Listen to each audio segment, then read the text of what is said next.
Parfait. Donc, bonjour tout le monde. Bienvenue à ce webinaire du risque. Je vais présenter Maxime Boisval avait accepté de venir présenter ses travaux sur parler de changement climatique pour favoriser l'engagement. Alors, Maxime est chercheur à l'INSPQ, donc l'Institut national de santé publique du Québec, professeur associé au département d'information et de communication de l'Université Laval. Elle détient un doctorat en communication publique où elle s'est intéressée aux changements de comportement relatifs aux problématiques de santé publique. Maxime travaille sur la réduction des impacts socio-sanitaires des changements climatiques. Ses projets de recherche portent sur l'éco-anxiété, le verdissement urbain et la communication du changement climatique. Maxime également co-dirige le groupe interdisciplinaire de recherche sur l'éco-anxiété et l'engagement citoyen. Encore une fois, merci beaucoup Maxime. La parole est à toi. Bonjour tout le monde. Merci beaucoup Philippe, Valérie pour l'invitation. Je suis très contente d'être ici avec vous. Je vais vous partager mon PowerPoint. Ça va être fait. Voilà. Est-ce que vous voyez bien donc la présentation PowerPoint en plein écran?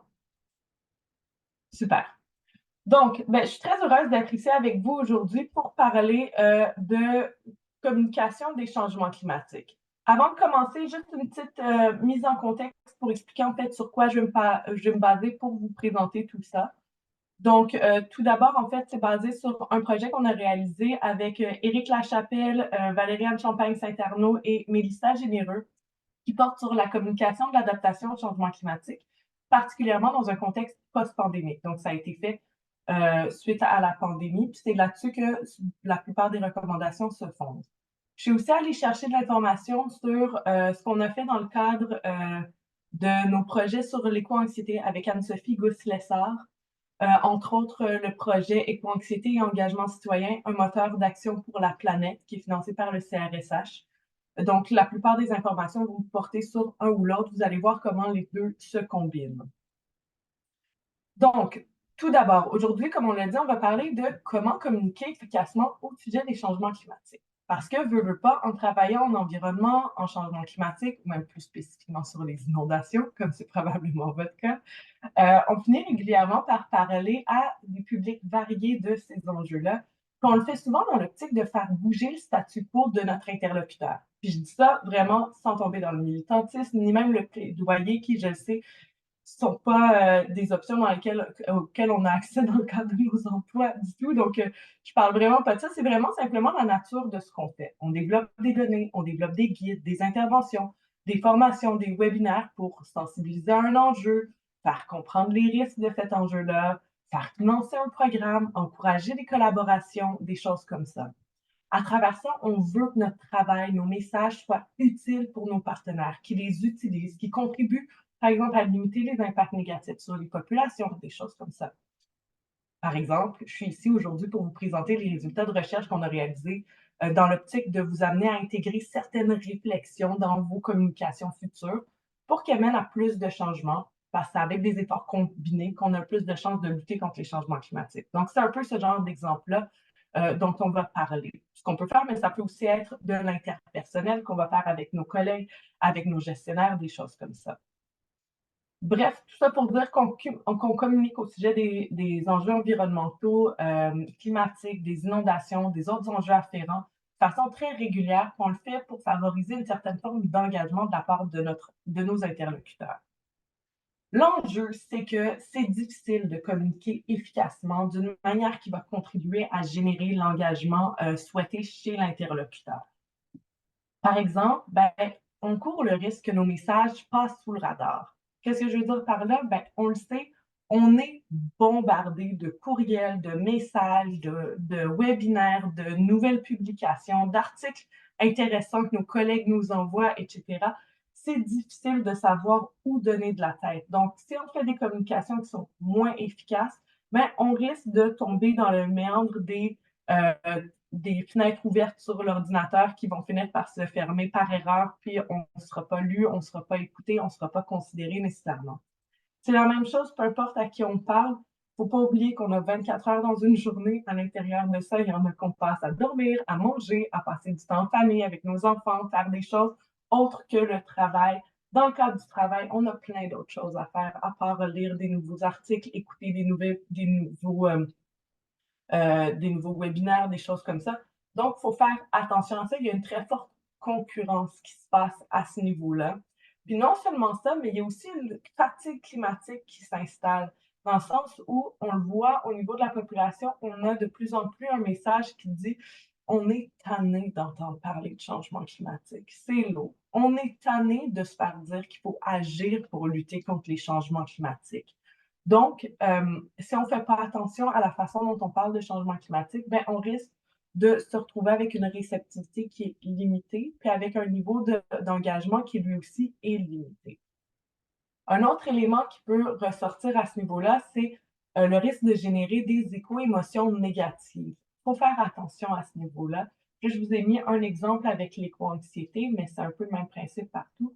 On voit, ça peut sembler banal de dire, ben, au pire, ils stressent un peu, c'est pas la fin du monde, mais ce qu'on voit, c'est que les éco-émotions peuvent avoir des impacts délétères sur la santé mentale et le bien-être de manière générale, puis on ne veut pas contribuer à ça. Euh, on tend à sous-estimer le type d'impact que ça peut avoir, mais si vous voyez ici, on a fait à travers une recension de la littérature, on est allé recenser, entre autres, la panoplie d'impacts possibles dont les auteurs parlaient. Là, ça, c'est seulement certains exemples. Vous noterez qu'il y a des 3 petits points un peu partout pour dire qu'on n'a pas tout pu mettre. On voit qu'il y a des impacts à la fois sur le plan affectif, cognitif, comportemental, social, existentiel, et que ça, ben, veut pas, de fil en aiguille, ça peut avoir des impacts cliniques aussi. Puis on le voit à ce niveau-là. Donc, on veut essayer de limiter ça. Non seulement ça, mais ça peut aussi avoir des impacts négatifs sur l'engagement, puis on ne veut pas limiter cet engagement-là. Donc oui, l'éco-anxiété, les éco-émotions peuvent avoir des impacts positifs sur l'engagement, c'est démontré, mais ils peuvent aussi avoir des impacts négatifs, notamment en menant à une certaine forme d'éco-paralysie. Donc, si on pense à un autre exemple, par exemple, si on a très peur de quelque chose ou si on est trop stressé par rapport à quelque chose, à un moment donné, le réflexe naturel, c'est de figer plutôt que d'agir. On veut éviter ce genre de situation-là. Donc, bien évidemment, si on contribue à générer des éco-émotions négatives, ben, encore une fois, on risque de se retrouver avec une réceptivité qui est limitée. On peut se retrouver avec un engagement aussi qui est limité. Donc, il faut faire attention de ne pas générer trop d'éco-anxiété ou d'autres éco-émotions négatives. Enfin, ben, un autre des risques, il y en aurait d'autres, mais c'est les principaux. On peut aussi, avec une communication inefficace, générer des mécanismes de protection, qui sont aussi des mécanismes de résistance au changement. Par exemple, le déni, la banalisation, l'optimisme comparatif qui est, ben, oui, d'accord, c'est vrai, c'est une information pertinente, mais ça ne me concerne pas. C'est pas moi qui va être affecté par ça. Les autres vont être davantage affectés. Donc, c'est pas un enjeu que je dois considérer comme prioritaire pour moi. La minimisation, des choses comme ça, où on se dit, mais ça a l'air trop intense, trop gros, ça peut pas être si pire que ça, et on réduit l'intensité du problème. Encore une fois ici, mais ça peut venir limiter grandement la réceptivité au message qu'on transfère, puis l'engagement aussi qu'on va donner en retour. Donc, il faut faire très attention à tout ça. Heureusement, il existe des façons de s'assurer qu'on est capable, en fait, d'améliorer l'efficacité de nos messages. Donc, comment est-ce qu'on fait pour communiquer avec nos interlocuteurs de façon efficace pour qu'ils restent réceptifs à nos messages, qu'ils veuillent s'engager puis intégrer nos messages à leur pratique? On va commencer tout d'abord avec 2 recommandations de base qui vont venir s'appliquer à l'ensemble des recommandations subséquentes. Donc, elles vont être à garder en tête tout au long du processus. Tout d'abord, ben, miser sur la qualité plutôt que la quantité. On l'a mentionné tantôt, on est dans un environnement médiatique qui est surchargé. On est en situation, souvent, on parle de surcharge informationnelle même.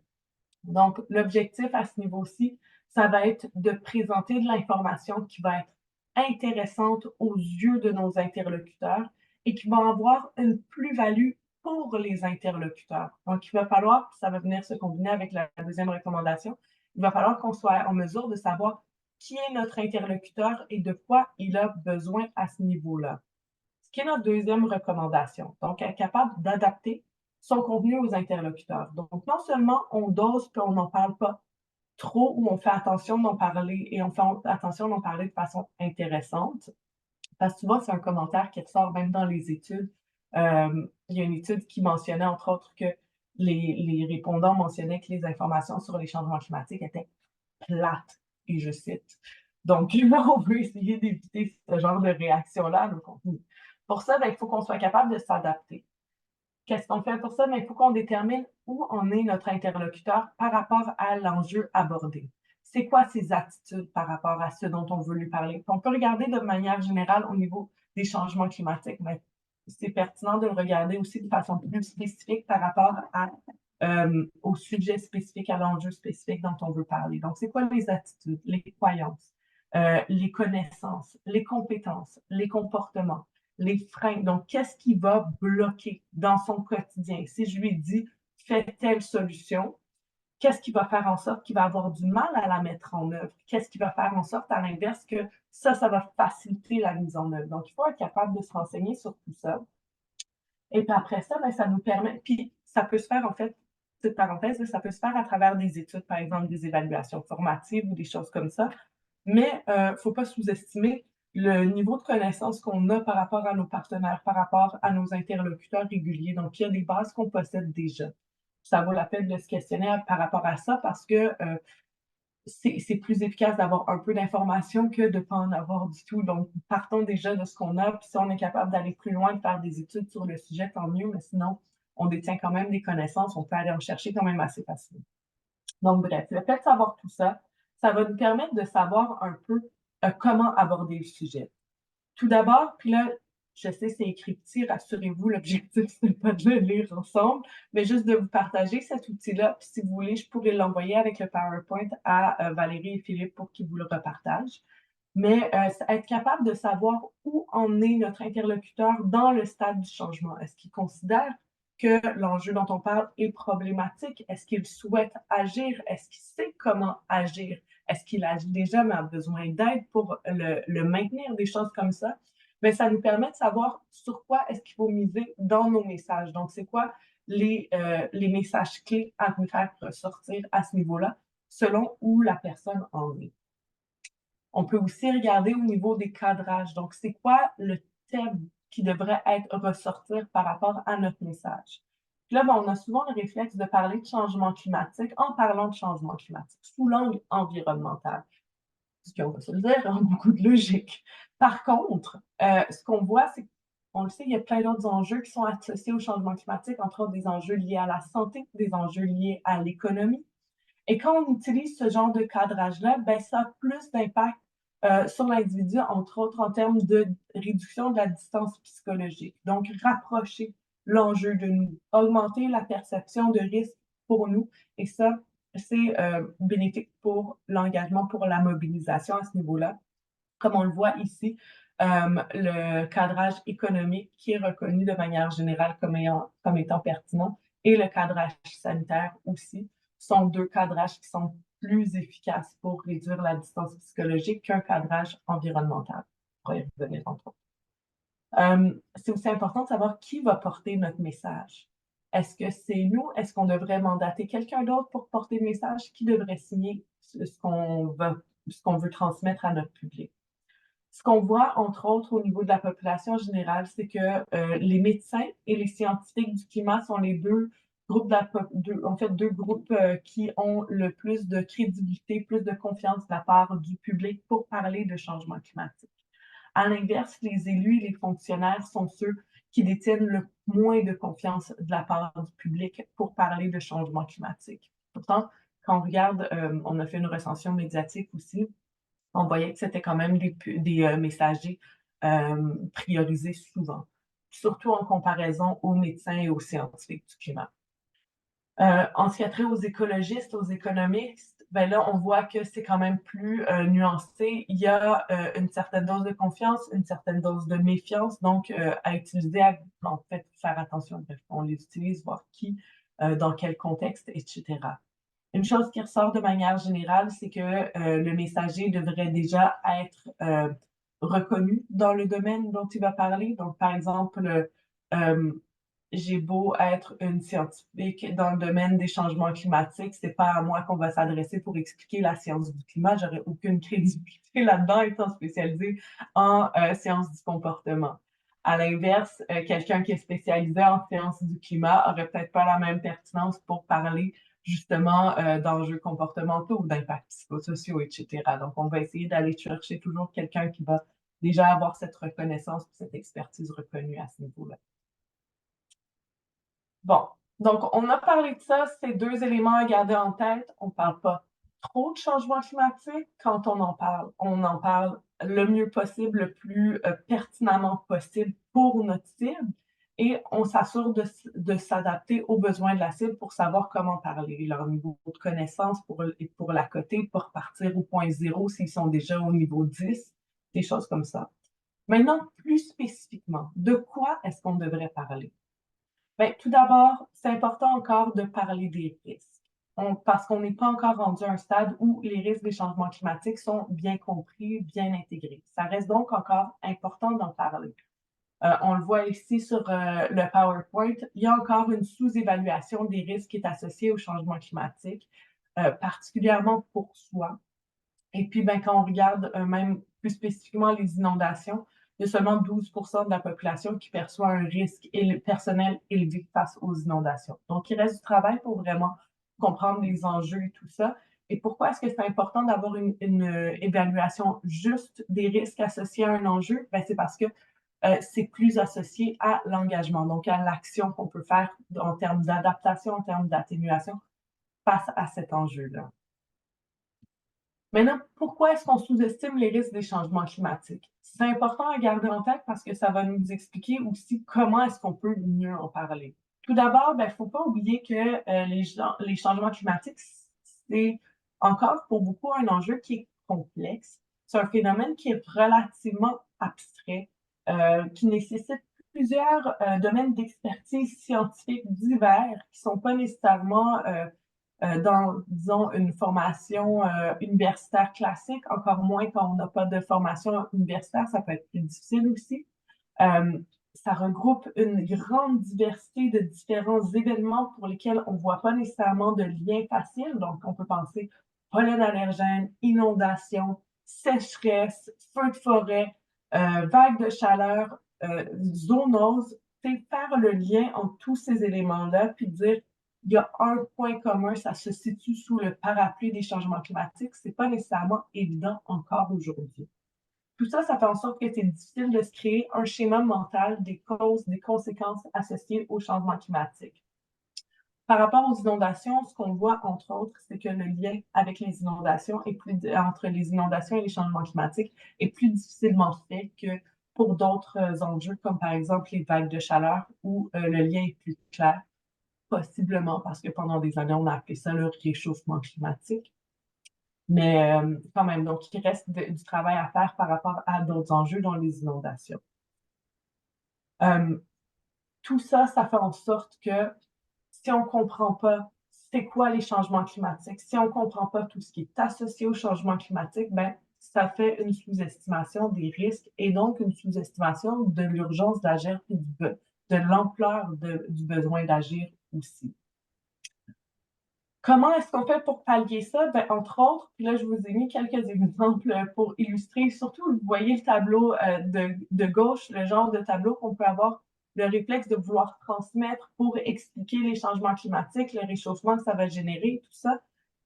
Il faut s'assurer qu'on rend les changements climatiques plus accessibles et faciles à comprendre.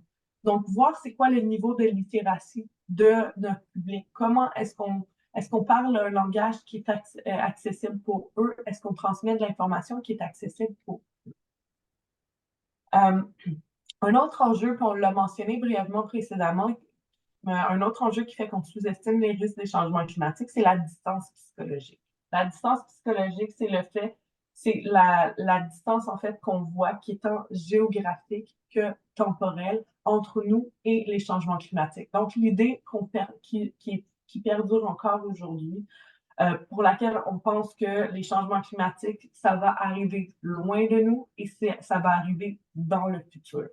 Donc, quand on maintient cette distance psychologique-là, ben, veut pas, ça limite les incitatifs à agir parce que même si on sait que c'est urgent, puis on se dit, mon Dieu, c'est tellement important, il faut agir, mais au quotidien, c'est beaucoup plus facile d'agir pour un enjeu qui nous touche, qu'on perçoit comme nous touchant ici et maintenant, que pour un enjeu qui risque de nous toucher plus tard et surtout ailleurs. Donc, personne ne s'oppose à la vertu, on sait que c'est important d'agir, mais agir pour sauver quelqu'un à l'autre bout du monde, puis agir pour sauver des peut-être arrière petits-enfants, c'est pas la même chose qu'agir pour sa famille, pour soi, ici et maintenant. On le voit entre autres avec ce tableau, je l'avais mis précédemment pour montrer la menace perçue pour soi, mais là, on le voit aussi en comparaison avec la menace perçue pour son pays ou le monde en général. On voit qu'il y a un écart. Donc, ce qu'on perçoit comme étant euh, risqué pour nous, donc un risque pour nous, est plus limité que ce qu'on perçoit comme étant un risque pour les autres. Et c'est comme ça qu'on perçoit les changements climatiques. On voit par contre que plus on vit d'événements météorologiques extrêmes, ben, plus on prend conscience des enjeux et plus la perception du risque devient élevée à ce niveau-là. Mais bref, on voit que ça reste quand même plus élevé pour ailleurs que pour nous, donc une certaine distance psychologique qui est maintenue. Comment, dans ce contexte-là, est-ce qu'on fait pour parler de risque tout en tenant compte des enjeux de distance psychologique? Ben, tout d'abord, on va présenter les risques locaux liés au changement climatique. On va essayer de rendre concret les changements climatiques, de les rendre locaux, de les rendre personnels pour augmenter le risque personnel perçu. Puis là, ben, vous voyez, c'est souvent des exemples d'images qu'on voit, qu'on associe au changement climatique. Donc, c'est aussi un peu avec ça qu'on doit lutter parce que même si on parle à des interlocuteurs dans un milieu professionnel, reste que dans leur vie, dans la sphère privée, eux, ils sont quand même sujets à ce genre d'images-là. Et donc, ils partent avec certains biais potentiellement par rapport à ce que sont les changements climatiques. Est-ce que ça nous affecte ici? Est-ce que ça nous affecte ailleurs? Etc. Donc, on veut essayer de rectifier ça. Encore une fois, on va venir adapter notre discours pour ça aux préoccupations des interlocuteurs, comme on le disait. Donc, choisir un cadrage des termes qui sont appropriés, etc. Un autre élément dernier que je vais mentionner pour lequel on sous-estime les risques des changements climatiques, c'est aussi parce que ça fait peur. Ça fait peur, donc on le bloque, comme on le mentionnait tantôt. La peur, c'est une émotion qui est paralysante et qui nuit à l'engagement à ce niveau-là. Comment est-ce qu'on fait pour contrer ça? Ben, en parlant davantage de solutions, et ça nous amène à notre quatrième recommandation qui est parler davantage des solutions. Donc, c'est super pertinent de parler encore des risques des changements climatiques. Par contre, étant donné que ça peut générer de la peur, d'autres émotions négatives qui peuvent être paralysantes, il faut offrir une certaine forme d'échappatoire et l'action peut être une forme d'échappatoire. Donc, le fait de pouvoir s'engager dans la cause, de pouvoir contribuer, peut vraiment venir apaiser le niveau d'éco-anxiété ou d'autres éco-émotions négatives qui vont en découler. Pourquoi est-ce que c'est important aussi de parler davantage des solutions? Ben parce que ce qu'on voit, c'est que la place en ce moment du discours sur les solutions, que ce soit l'adaptation ou l'atténuation, est encore limitée. Dans les médias, par exemple, on voit que la lutte contre les changements climatiques a diminué dans les dernières années dans les médias. On parle beaucoup moins aussi de co-bénéfices de la lutte contre les changements climatiques. Quand on parle de lutte contre les changements climatiques, ben on voit qu'on en parle beaucoup moins de façon positive qu'avant aussi. Et que ben déjà, avant, c'était quand même limité, mais là, ça l'est vraiment davantage. Quand on regarde un peu plus la lutte contre les changements climatiques, ben, on voit qu'il y a une beaucoup plus grande part qui est associée à l'atténuation qu'à l'adaptation, qui en plus est en déclin. Donc, c'est vraiment important de parler davantage de solutions parce qu'on voit qu'on n'en parle pas assez. En fait, dans les dernières années, on en a parlé un peu moins, mais ça date de 2022, donc il peut y avoir des changements. Autre raison pour laquelle c'est important de parler davantage des solutions, c'est parce que on note qu'il y a un certain niveau de connaissance par rapport aux mesures d'adaptation, d'atténuation qui demeure faible. Il y a aussi un niveau de compétence pour agir, donc, qui est aussi faible. Donc, les connaissances peuvent influencer les compétences, mais il faut quand même agir aussi sur les deux, s'assurer de développer les compétences. Je vous ai mis ici un extrait qui sort de notre rapport, mais qui sort aussi du baromètre de l'action climatique, où on voit le niveau de connaissance. En fait, la question, c'était est-ce que vous seriez en mesure d'expliquer facilement les phénomènes suivants? On parlait d'impact des changements climatiques, de gaz à effet de serre, d'événements climatiques extrêmes, d'empreinte de carbone des individus, d'économie verte, mais on voit aussi adaptation au changement climatique, c'est assez faible, compensation carbone, c'est assez faible. Donc, il y a beaucoup de limites à ce qu'on connaît, il faut travailler là-dessus. Je vous ai aussi mis un petit mime à côté pour illustrer parfois le discours populaire qu'on peut retrouver, puis qui, on s'entend, est grandissant. Ici, c'est un peu une blague sur l'image du haut, c'est une mine d'extraction de lithium pour faire des batteries de voitures électriques. Puis en bas, c'est une image d'extraction pétrolière en Alberta. Comment est-ce que la première image peut être meilleure pour l'environnement que la deuxième, puisque la deuxième, il y a de la verdure dessus, des choses comme ça a l'air moins dommageable pour l'environnement. Donc, c'est le genre de réflexion qu'on peut retrouver dans le discours populaire et qui va finir par teinter aussi beaucoup de personnes. Donc, c'est important de clarifier tout ça, puis d'expliquer comment les solutions fonctionnent, puis d'expliquer un peu qu'est-ce qu'il y en est plus spécifiquement.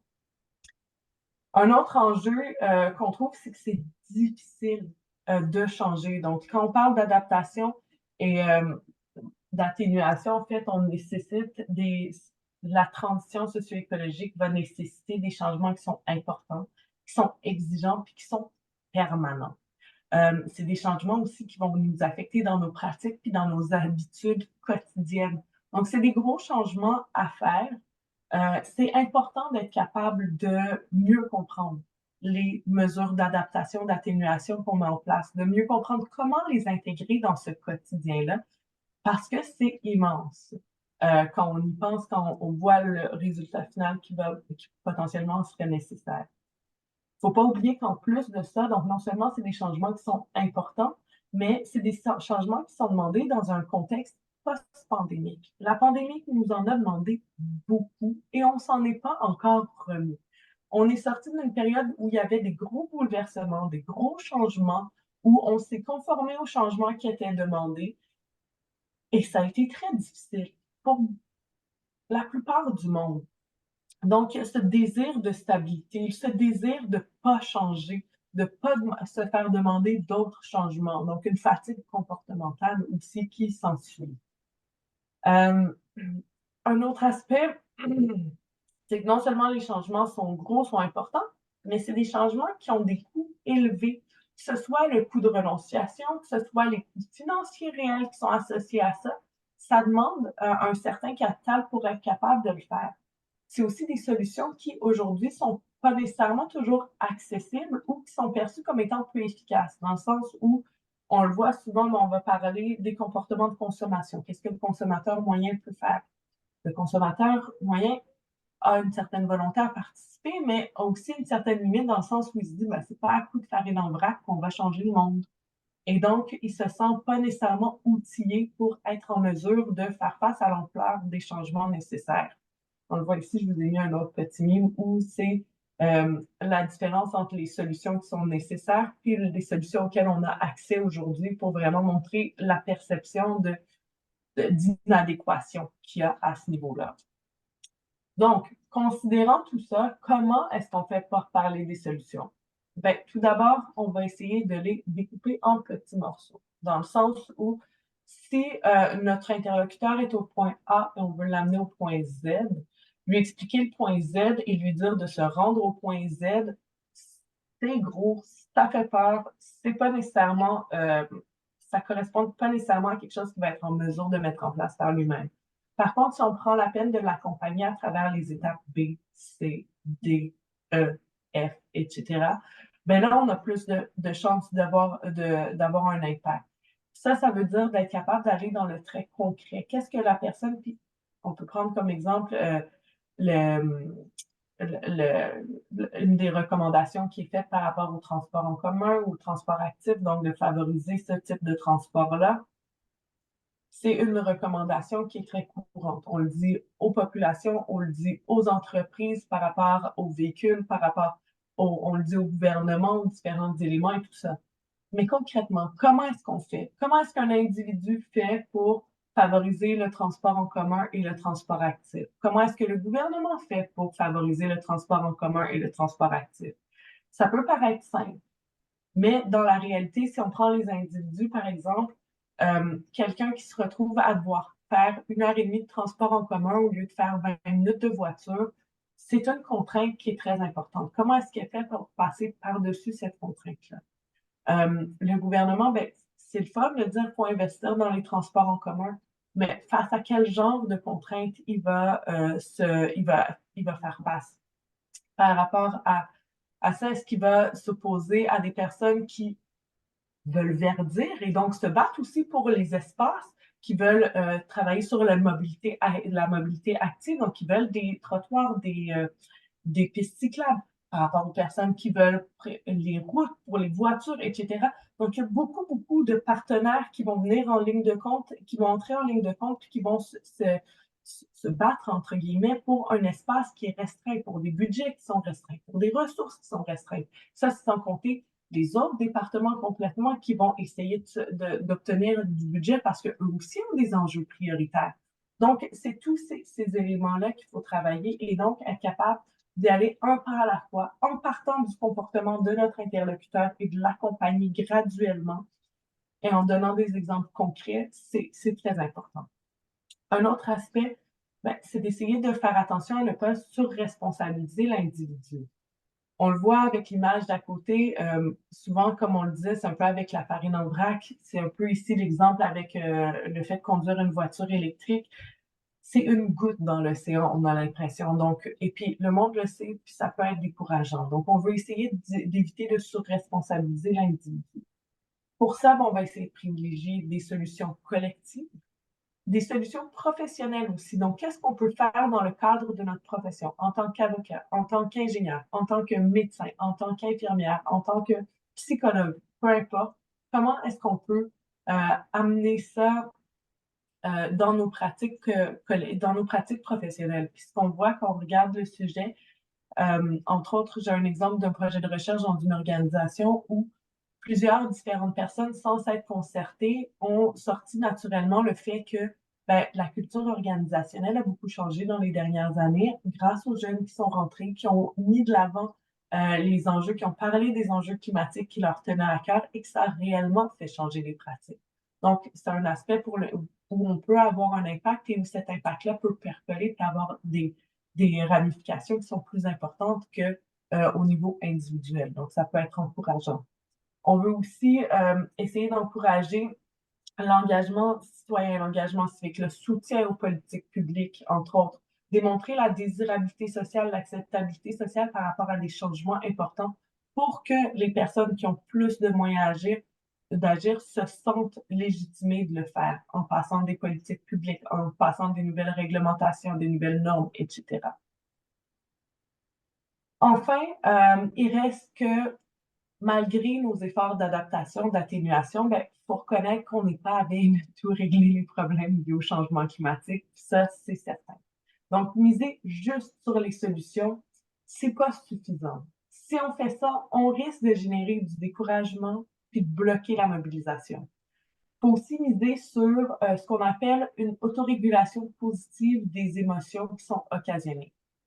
Qu'est-ce que ça implique? Ben, entre autres, ça implique d'accepter les frustrations, les craintes, sans pour autant focuser sur le négatif. Donc, on ne veut pas commencer à se culpabiliser, à ruminer, puis à avoir des pensées intrusives qui sont centrées sur tout ce qui ne va pas bien.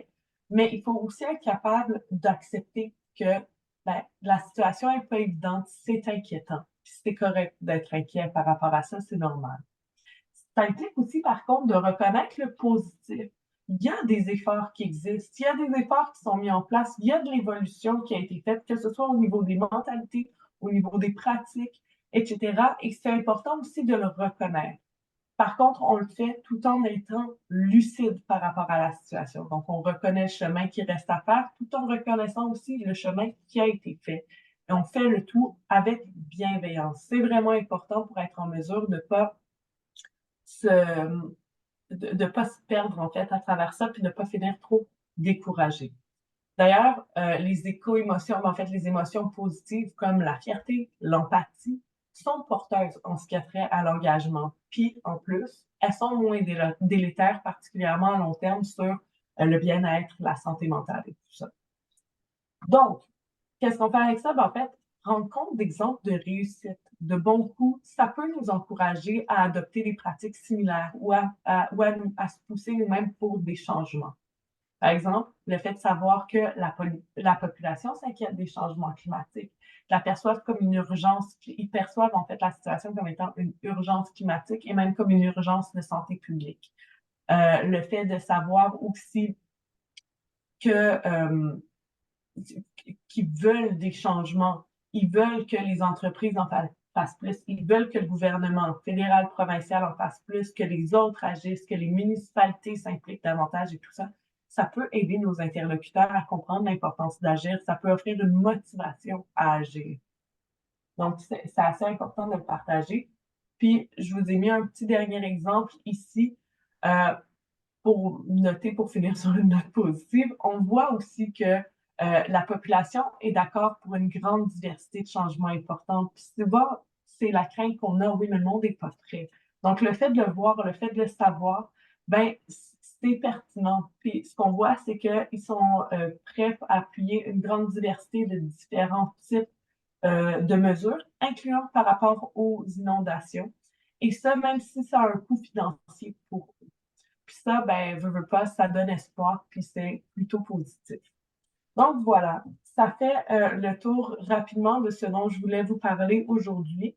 Je voulais aussi quand même laisser une bonne place à la discussion parce que ça me semble important dans ce contexte-ci, surtout qu'on le sait, la communication est vraiment très influencée par le contexte. Et donc, je me voyais mal ne pas permettre la discussion, le partage des expériences, les questions que vous pourriez avoir par rapport à vos sujets spécifiques. Donc, voilà. Excellent. Merci beaucoup, Maxime. Je suis persuadé qu'il va y avoir plein de questions. Ça, tu as touché à des enjeux extrêmement importants pour nous tous et tous. Alors, la place, allez-y, les questions, soit dans le chat, soit ouvrez votre caméra ou levez la main.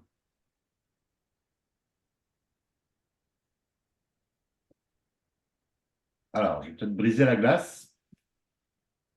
Bon, ça parlait de plein de choses, puis ça me fait penser à peut-être la première question.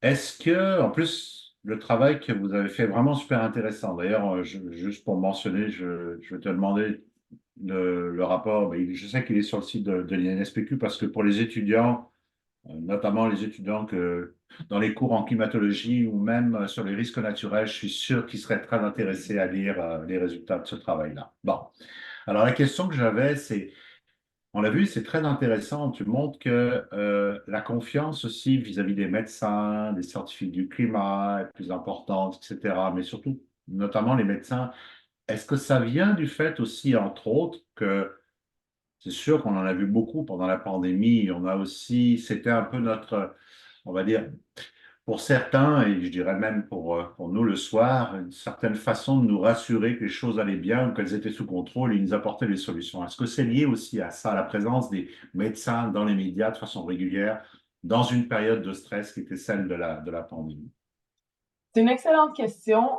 On n'est pas allé mesurer le pourquoi. Par contre, ce que je peux partager, c'est bon, bien évidemment, ça a été fait en contexte post-pandémique où le corps médical a quand même eu une place importante. On reconnaît aussi de façon naturelle, traditionnellement, une certaine indépendance de pensée aux médecins, qui n'est pas donc influencée politiquement. Même chose pour les scientifiques de manière générale. Donc, il y a une certaine confiance qui est associée à ça, considérant le fait qu'on est dans une certaine crise de confiance en termes de politique par rapport au gouvernement et tout ça. Donc, ça peut avoir une influence.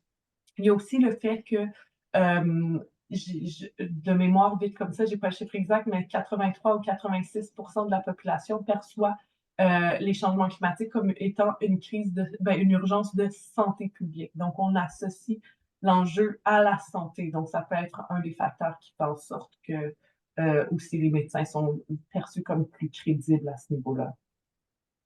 OK. Vraiment très intéressant. Alors, est-ce qu'il y a d'autres questions? Allez-y, n'hésitez pas.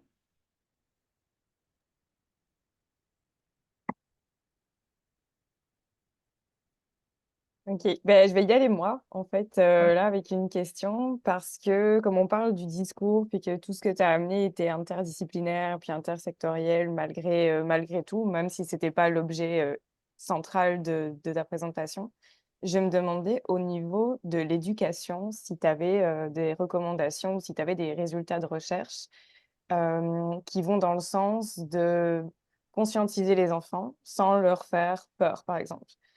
Parce que moi, j'ai été emmenée cette année à faire de la facilitation scientifique à l'UQAM, pour une animation, un atelier sur les inondations et j'ai essayé d'amener cette formation-là plus vers la gestion de risque.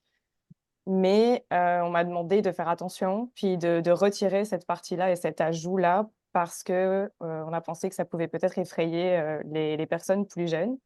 Alors que paradoxalement, si je me fie à mes entretiens de recherche, je me rends compte que c'est une demande qui est quand même formulée de la part des gens parce que, on se dit que les enfants sont peut-être en mesure de conscientiser leurs parents et leur entourage de manière plus générale. Donc, est-ce que toi, tu as déjà travaillé là-dessus? Est-ce que le discours vis-à-vis des plus jeunes, c'est quelque chose sur lequel tu travailles? Alors, moi, personnellement, beaucoup moins. Par contre, c'est un enjeu qui est très présent parce qu'il faut savoir, en fait, que peu importe, ben, c'est comme pour tout, hein, qu'on parle ou qu'on parle pas aux enfants de ces sujets-là, ils en entendent parler, ils sont conscients de ce qui se passe, ils ont une certaine conscience, donc c'est aussi, ça, leur en parler, ça nous permet aussi de cadrer puis d'ajouter les nuances auxquelles ils n'ont pas nécessairement accès dans la cour d'école ou quand ils entendent les nouvelles à la télé que leurs parents écoutent, des choses comme ça. Donc, d'apporter certaines nuances. Euh, je pense que de ce que je vois, parce que je veux pas entre autres, la revue de littérature sur l'éco-anxiété, il y avait un volet sur les enfants. Puis le sujet, c'est quand même comment est-ce qu'on peut leur en parler, est-ce qu'on devrait leur en parler, tout ça. Euh, il y a des stratégies. Les stratégies sont globalement les mêmes que pour les adultes. Donc, on parle des risques, on parle des solutions, on nourrit l'espoir. C'est fait différemment. Donc, on l'ajuste pour le niveau de connaissance des jeunes à ce niveau-là. Et on se concentre aussi sur les solutions, tout en sachant que à cet âge-là, le pouvoir perçu d'action est limité. Donc, comment est-ce qu'on peut améliorer leur sentiment d'efficacité personnelle et collective au sein de ce groupe d'âge-là? Qu'est-ce qu'ils peuvent faire, eux? Puis en effet, ça peut être en termes d'influence de leurs parents, de leurs proches. Comment est-ce qu'on peut les aider à favoriser, communiquer à leurs parents sans que ça crée d'enjeux, des choses comme ça? Et aussi des outils pour faire face aux émotions négatives qui sortent. Donc, être capable d'en parler, être capable de les accepter, être capable d'imaginer un monde futur qui est positif ou qui est pas trop négatif pour moi, dans lequel, tu sais, avec la situation. Donc, c'est ce genre de choses-là, généralement, qui ressortent. D'accord, merci. Donc en général, pour être certaine d'avoir vraiment la réponse et puis je vais laisser la place à Julien Paget qui a posé une question dans le chat et à Philippe. Mais, c'est pas un discours qui est forcément effrayant pour eux si on leur explique et qu'on s'adapte à leur niveau. Exactement. Puis si on présente les solutions. Puis en fait, tu sais, la partie solution et espoir est plus importante que la partie risque, mais elle peut être présente en effet. OK, donc on est plus dans l'accompagnement, en fait. On leur donne une information, puis on leur explique un petit peu comment s'ajuster en fonction de ça. Mhm. Exactement. Mais en fait, tu sais, on a tendance à avoir un ratio 70-30. Tu sais, 70% on parle de risque, 30% on parle de comportement d'adaptation, d'atténuation. Ce ratio-là devrait être inversé de manière générale, peu importe à qui on parle. Tu sais. Donc, 30% on parle des risques, 70% on vient décrire c'est quoi les modifications, les comportements, comment est-ce qu'on les met en œuvre, etc. Puis souvent, ça a l'air très concret quand on le dit parce qu'on dit, bah, t'as juste à moins prendre ton auto, écoute, c'est pas compliqué. je caricaturise, bien évidemment, mais c'est plus compliqué que ça. Oui, mais comment j'organise ci, comment j'organise ça, non, non, non. C'est plein de choses. Ça peut aller jusqu'à comment je consulte l'horaire des autobus. Comment est-ce que j'achète des billets d'autobus? Comment est-ce que je fais en sorte que je peux ramener mes courses sans me briser le dos parce que c'est lourd? Tu sais, c'est des. Puis là, je donne un exemple très, très concret puis très spécifique, mais c'est un peu le même principe partout. Ok, merci beaucoup. Alors, il y a une question de Julien Paget. Pour le degré de confiance envers les différents groupes, est-ce qu'il y a une distinction qui a été faite entre les élus fonctionnaires fédéraux versus provinciaux ou municipaux, ou est-ce considéré comme un seul groupe dans l'étude que vous avez faite? À ce niveau-ci, en effet, on n'a pas creusé pour voir, tu sais, on aurait pu aller plus en détail, mais on voulait voir en termes de catégorie d'emploi, qu'est-ce qu'il en était. De manière générale, ce qu'on voit, c'est qu'au niveau municipal, il y a quand même une plus grande confiance, souvent, dans les études. Mais après ça, en termes de provincial, fédéral, j'ai pas les données à ce niveau-là, puis nous, on n'a pas creusé, je suis désolée. Ok. Peut-être continuer là-dessus, encore une fois, n'hésitez pas à lever la main. Euh, Puisqu'on a parlé, et puis là, on parle d'experts, on voit qu'il y a les experts, bon, les médecins et les scientifiques du climat, etc. L'importance qu'on accorde à leur message, est-ce que c'est lié au fait aussi qu'ils incarnent ce dont ils parlent, comme les médecins? Qu'est-ce qu'un expert notamment? Est-ce que c'est un expert qui parle de ce que font les autres ou qui incarne ce qu'il fait lui-même dans sa propre recherche? Est-ce qu'il y a ces aspects-là aussi qui sont à mettre en évidence? De manière générale, oui, on voit que, puis là, ça n'a pas été mesuré dans cette étude-ci nécessairement, mais ce qu'on voit de manière générale, c'est que le domaine d'expertise de l'expert doit être en adéquation avec le message qu'il porte. C'est la raison pour laquelle, entre autres, les célébrités, les influenceurs, peu importe, qui portent des messages, ça fonctionne souvent pas. Il faut que la personne soit déjà versée puis a démontré un certain niveau d'expertise ou un certain niveau de soutien par rapport à une cause pour être en mesure de porter ce message-là de façon crédible, ce qui est plus rare. Donc, il faut vraiment qu'il y ait cette expertise-là qui soit reconnue, ce bagage qui soit reconnu pour que le public ait l'impression de pouvoir avoir confiance. Jean-Bernard, tu as une question? Oui, ben, c'est une réflexion qui peut conduire à une question. Je suis frappé dans beaucoup de communications qui sont faites au sujet des risques par la création d'un sentiment d'état moral négatif chez les personnes qui sont réceptrices. C'est-à-dire que si tu fais partie, par exemple, je prends l'exemple qui est souvent répété par Équiterre, par exemple, qui s'occupe beaucoup des changements climatiques. Si tu es propriétaire d'un VUS, tu es automatiquement condamné à être un vil citoyen qui n'a pas vraiment d'allure, etc.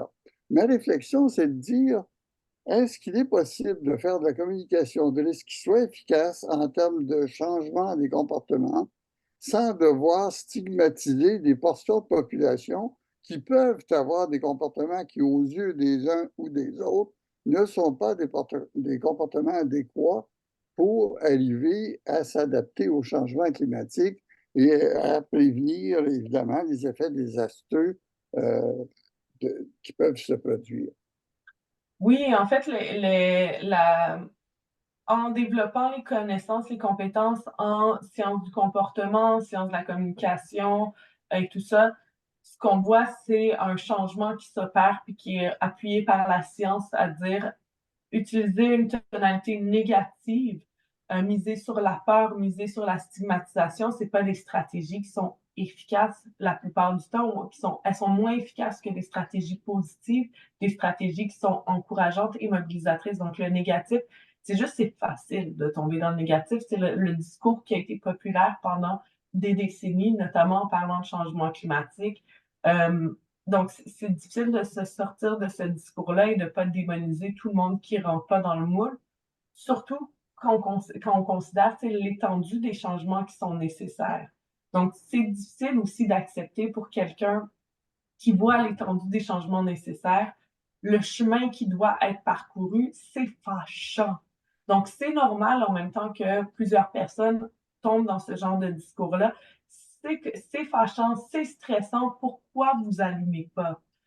Est-ce que c'est la meilleure façon de communiquer? Pas nécessairement, c'est une expression d'une émotion à ce niveau-là qui, malheureusement, peut faire plus de réactance qu'autre chose au niveau de l'interlocuteur. Donc, on voit que l'interlocuteur peut se fermer davantage, être moins ouvert au message s'il est stigmatisé ou s'il est mis de l'avant comme étant un exemple négatif, etc., au lieu de trouver des solutions alternatives au comportement. Avez-vous pensé, est-ce vraiment nécessaire d'acheter un VUS? Avez-vous pensé pour votre prochain véhicule à prendre un véhicule un peu plus petit, considérant si ça, c'est quoi les préoccupations qui font en sorte qu'une personne va acheter un VUS versus une automobile compacte ou versus un véhicule électrique ou versus utiliser comme une auto, transport en commun, transport actif. Bref, c'est ça qu'il faut être capable de déterminer pour être capable d'adapter une communication de façon efficace par rapport à ça.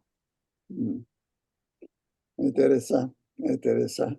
Parce que la situation qu'on a quand on parle de communication de risque, c'est de créer des effets bloquants chez ceux qui devraient changer les comportements et en créant des effets bloquants, alors qu'on veut créer des effets positifs de changement de comportement, ça fait de la contre-production par la communication elle-même. Alors, c'est là qu'est ma préoccupation en termes d'arriver à un exercice de qualité en matière de communication de risque. C'est vraiment très difficile, mais la clé, c'est vraiment de se mettre à la place de l'autre et de partir de là. Donc, nous, on a notre niveau d'expertise, on a notre niveau de connaissance, on a cette vision de ce qui devrait être fait, des bons comportements, de ce qu'on fait nous. Et puis, ça peut être tentant de brasser l'autre et de dire, mais ouais, mais réveille! Mais c'est pas ça qui va être le plus efficace du tout. Donc, être capable de dire, bon, quels sont les risques, qu'est-ce que la personne comprend et sur quoi j'ai besoin de travailler pour qu'elle se rende là. Puis d'aller d'étape en étape comme ça, puis de dire, ben ça, tu fais ça comme ça, tu le vois comme ça, mais en réalité, il y a ça. Donc, de briser les mythes, de travailler à augmenter le niveau de connaissance, le niveau de compréhension et aussi les compétences à agir. C'est ça qui est très difficile. Donc, ce qu'on voit, c'est qu'il y a encore des enjeux à la fois en termes de connaissances, mais il y en a encore plus en termes de compétences. Donc, il y a beaucoup de choses pour lesquelles on sait qu'il faudrait s'adapter. On sait qu'il faudrait qu'on prenne des mesures d'atténuation. On connaît même les grandes catégories pour plusieurs de qu'est-ce qu'on devrait faire. Comment je mets ça en œuvre concrètement? Puis, tu sais, on l'a vu, par exemple, par rapport à la pandémie, il y avait des recommandations qui, veulent pas, étaient simples. Tu sais, c'était pas des gros changements majeurs. Ben oui, c'était des gros changements majeurs à notre vie, mais c'était pas apprendre à faire une recette de gâteau hyper compliquée qui doit lever au bon moment, puis il faut que ce soit la parfaite température. C'était, voyez pas vos proches, mettez un masque, des choses comme ça. Et malgré tout, c'était très, très compliqué à mettre en œuvre parce que beaucoup d'implications par rapport à ça. Tu sais, par exemple, juste l'exemple du masque quand c'est sorti, puis on faisait juste recommander le port du masque, c'était pas nécessairement obligatoire. Ce qu'on voyait, c'est que le monde, il oubliait. Il oubliait leur masque, il le faisait pas, puis il se disait, bon, ben, rendu là, je suis à l'épicerie, tant pis, je vais y aller pareil. Puis il pouvait se mettre à risque à ce niveau-là, etc. Puis les études ont démontré qu'en fait, il fallait aller dans tellement concret pour être capable d'accompagner les personnes en leur disant, lorsque vous quittez la maison, vous vérifiez si vous avez votre cellulaire, votre portefeuille, vos clés, et maintenant votre masque. Il fallait rentrer dans les habitudes existantes de façon très, très concrète pour être capable d'opérationnaliser ce changement-là facilement. Donc, c'est un peu là où il faut être capable de regarder puis de partir d'où la personne est, qu'est-ce qui bloque, comment est-ce qu'on peut agir là-dessus. Mais, donc, pour résumer, Maxime, puis, on a besoin des 3 C, connaissance, compréhension et compétence. Oui, en effet.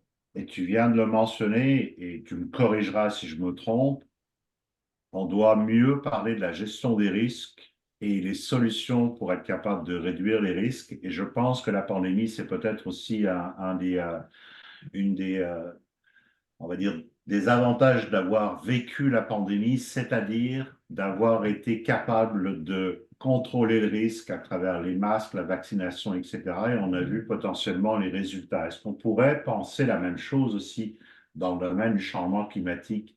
Parler beaucoup plus à la fois des solutions pour réduire les conséquences. Oui, tout à fait. Tout à fait. Puis le seul truc, c'est qu'on a vu aussi avec la pandémie à quel point ça a été difficile de mettre en œuvre des gros changements à ce niveau-là. Et donc, il y a cette crainte de changement-là. Donc, les changements qu'on met de l'avant, il faut qu'ils soient accessibles. C'est des petites bouchées qu'on peut prendre. Puis à partir de là, on est capable de passer à la prochaine petite bouchée et ainsi de suite pour être capable de changer plutôt. Même si on a besoin de changements rapides, là, on le sait. Mais si on n'y va pas étape par étape, on risque de bloquer le changement tout court. Alors qu'au moins, si on y va étape par étape, ben, il va y avoir une évolution quelconque. C'est déjà ça. Donc, mieux vaut, c'est plate à dire, mais mieux vaut des petits changements que pas de changement du tout parce qu'on a essayé d'aller trop vite, trop loin.